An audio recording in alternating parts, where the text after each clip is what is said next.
Hey, what's up you lot, Parth here, and in today's video I want to talk about why you should study physics, whether that's at high school level or all the way through to degree and PhD level. Now, there are lots of romanticized reasons as to why we should study physics, such as getting a deeper understanding of the universe and how it works, but that's not what we're talking about today. I'm going to talk about a few more practical things. If you enjoyed this video, then please hit the thumbs up button and subscribe and hit the bell button for more fun physics content. The first reason that you should study physics is one of the more obvious ones. It gives you a very strong set of analytical skills, right from being able to understand and manipulate equations in high school physics, all the way through to understanding statistics and probability, which, by the way, I use in my day-to-day job quite often. Another example I can give you is the study of calculus, which is obviously mathematics, but it's commonly used in physics and is basically used in everything we see around us. A common example that I can give you is calculus combined with geometry, otherwise known as differential geometry, is a very important part of the mathematics of general relativity. And general relativity is the reason that our satellite navigation works the way it does. If we didn't account for general relativistic effects, then our sat-navs would be getting worse and worse as time progressed. Basically, the point that I'm trying to make is that any piece of mathematics that can be applied to the real world, to our universe in any way, is somehow somewhat studied by physicists.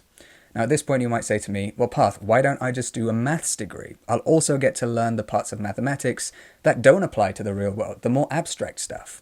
Well, you have a point, but this brings me on to my second point. Reason number 2 for studying physics is that not only do you get a strong set of analytical skills, but you also get to understand a little bit about the scientific method. The scientific method is essentially science's way of learning something whilst ensuring that the learning process is as thorough and rigorous as possible. In very general terms, this first consists of a scientist noticing that something happens.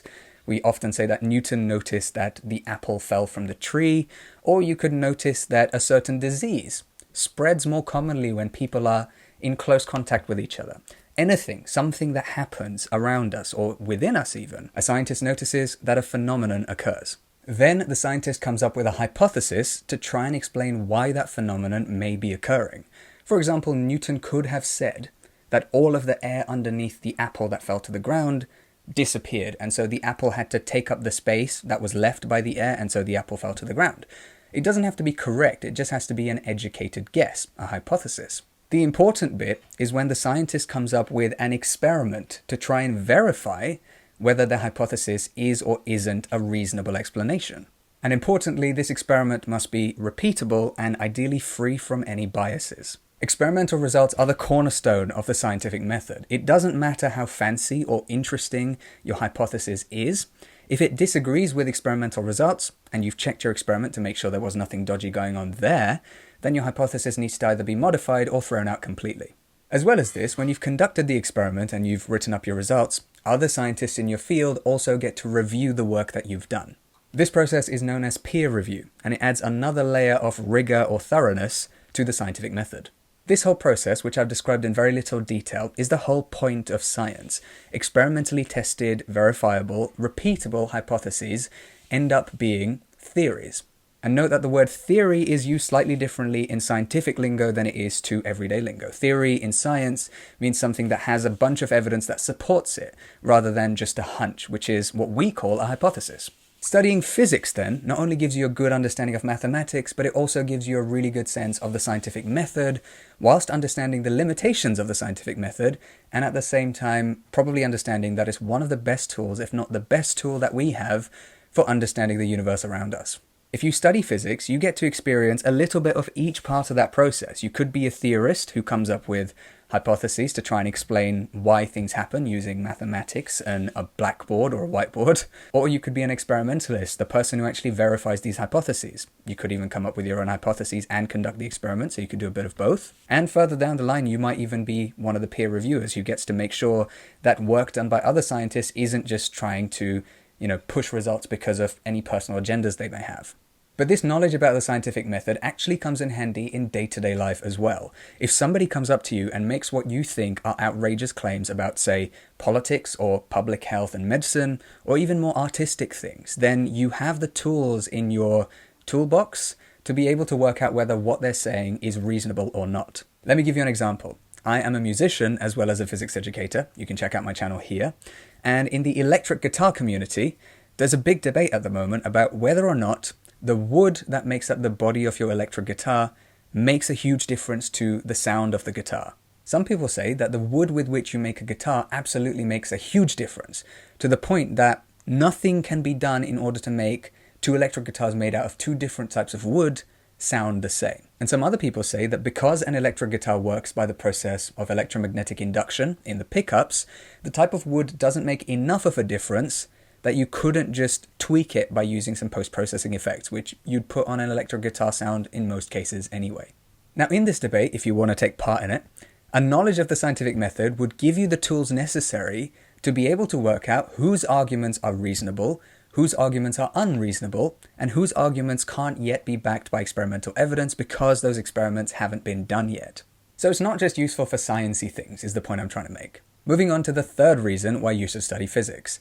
We've already considered theoretical physicists, stereotypically sitting there with their big blackboards with lots of scribbles and writing and mathematics all over them.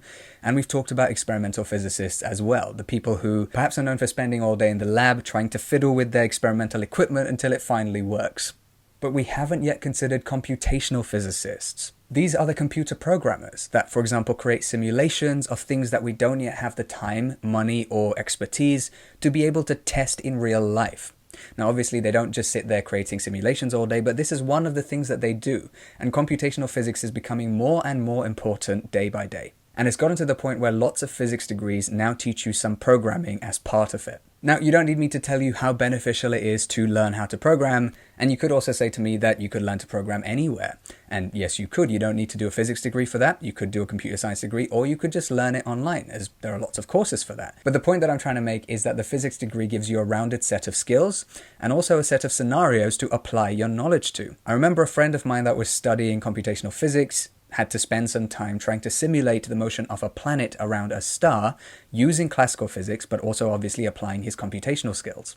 I'd also like to sneak in a bonus fourth reason as to why you should study physics, which is that the job prospects are actually pretty decent. Obviously, you can go into physics-related fields such as academia or research, or teaching if you wanted to, but there are also lots of other quantitative fields that you can get into with a physics degree, such as data science, investment banking, accounting, and lots more. Basically, I think that studying physics, whether that's at high school level or whether that's at degree or PhD level, gives you a rounded set of skills that you can use in your day-to-day life. Yes, you can pick up each one of these skills individually elsewhere, but the combination of these skills is what I think is most useful. Physics allows you to do little bits of lots of things. Mathematics obviously is much more involved, much more deep, much more abstract even, but then it sort of misses out on the practical side of things. And conversely, engineering is very practical, highly useful, but then it misses out on the theoretical side of things as well. I find that physics is a good middle ground, and obviously I'm biased because I am a physics educator. And there you have it, guys, 3 reasons and a bonus mini reason as to why you should study physics. If you enjoyed this video, then please hit the thumbs up button, subscribe to my channel, and hit the bell button if you want to see more fun physics content.